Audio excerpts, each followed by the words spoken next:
दोस्तों इस लेसन में हम जिस प्रिंसिपल ऑफ डिज़ाइन के हवाले से बात करने जा रहे हैं वो है मूवमेंट।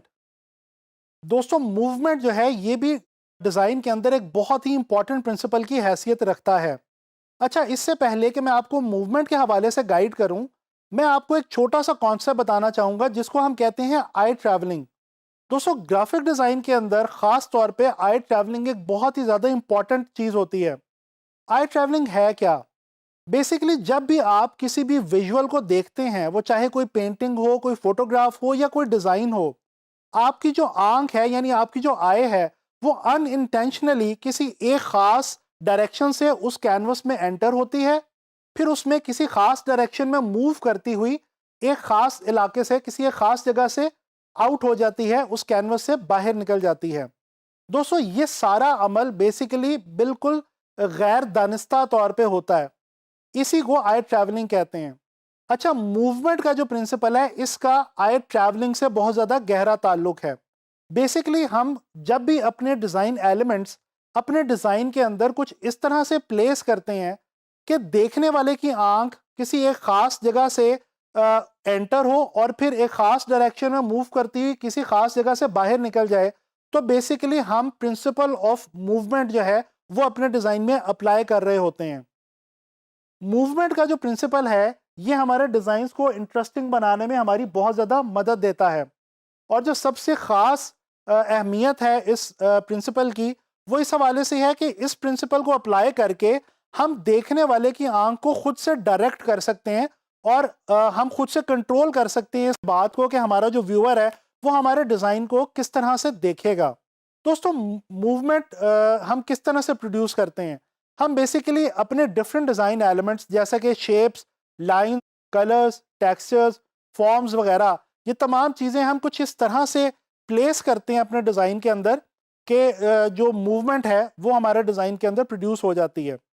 अच्छा, मूवमेंट का बहुत गहरा ताल्लुक है डांस के साथ। डांस एक ऐसी फॉर्म ऑफ आर्ट है जो बेस ही मूवमेंट के ऊपर करती है। जब कोई डांसर डांस कर रहा होता है तो अपनी मूवमेंट्स की मदद से ही वो एक्सप्रेस कर रहा होता है अपनी बॉडी मूवमेंट से जो भी वो बताना चाह रहा है या जिस तरह से भी वो एक्सप्रेस करना चाह रहा है।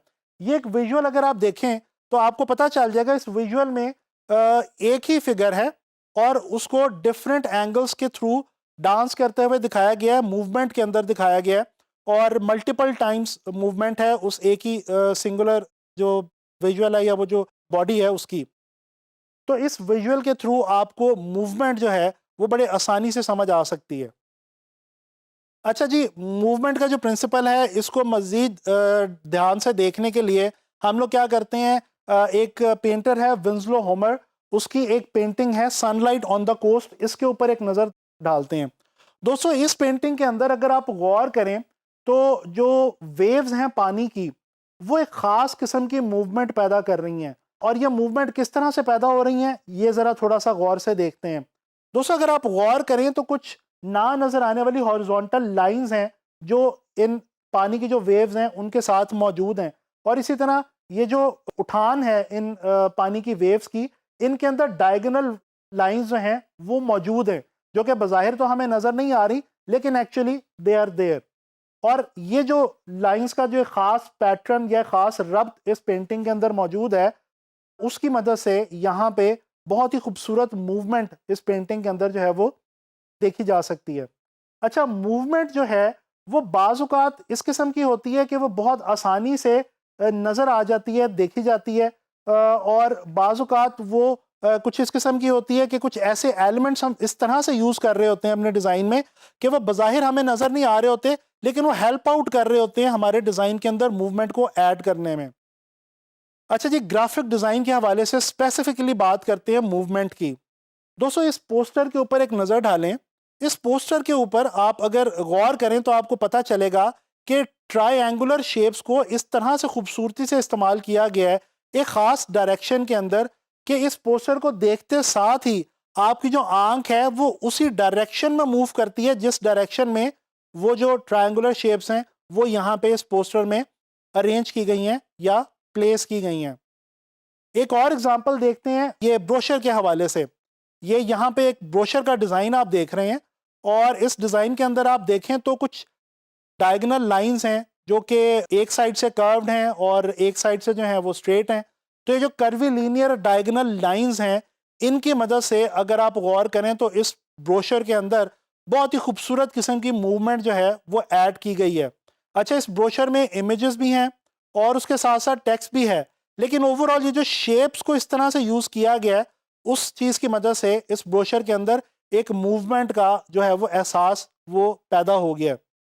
तो दोस्तों, आप लोगों ने देखा कि डिज़ाइन के अंदर और ख़ास तौर पे ग्राफिक डिज़ाइन के अंदर मूवमेंट का जो प्रिंसिपल है ये कितना इंपॉर्टेंट रोल प्ले करता है। हम अपने डिज़ाइंस को बहुत डायनामिक बना सकते हैं, बोरिंग होने से बचा सकते हैं अगर हम जो मूवमेंट का प्रिंसिपल है वो अपने डिज़ाइंस के अंदर ऐड करें। तो मैं उम्मीद करता हूँ कि आपको ये लेसन पसंद आया होगा और अब आप लोगों ने मूवमेंट जो है इसको डिज़ाइन के पॉइंट ऑफ व्यू से, ख़ास तौर पे ग्राफिक डिज़ाइन के पॉइंट ऑफ व्यू से ऑब्जर्व करना है और इसको ध्यान में रखना है। इंशाल्लाह ताला नेक्स्ट लेसन में नेक्स्ट प्रिंसिपल ऑफ डिज़ाइन के हवाले से मुलाकात होगी।